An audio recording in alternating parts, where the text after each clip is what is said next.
Well, I think that leaders of the church need to go to Galatians 1:1 and really look at Paul's introduction to himself and input their own names in that introduction with their titles to remember what's truly important. Like Chris, a pastor, not from men nor through man, but through Jesus Christ and God the Father who raised him from the dead. I think that if we can do that, then we will remember that our mission on earth is not to please people. And I think that the problem is that too often pastors or leaders of the church want to please people. And we shouldn't be surprised by this because Paul writes about this in 2 Timothy chapter 4, starting in verse 3. I don't know if we can pull this up real quick. But it says, "For the time is coming when people will not endure sound teaching, but having itching ears, they will accumulate for themselves teachers to suit their own passions, and will turn away from listening to the truth and wander off into myths." Here's the thing, if people can look for teachers who want to teach what itching ears want to hear, that means that there are teachers out there who will teach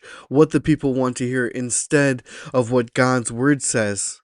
But here's the really cool thing about what Paul says in verse 5. He says, "As for you," talking to Timothy, "always be sober-minded, endure suffering, do the work of an evangelist, and fulfill your ministry." So we as pastors need to be extremely careful that we are doing our job and not just teaching what people want to hear, but actually teaching what God's word says. Because if we're teaching people what they want to hear, then we will be leading people astray. And my friends, that is the worst thing that we can do. Because here's the thing, we are going to be held accountable for the people that we lead astray. It says in James chapter 3 verse 1, it says, "Not many of you should become teachers, my brothers, for you know that we who teach will be judged with greater strictness." We have a heavy responsibility to make sure that we are teaching God's word.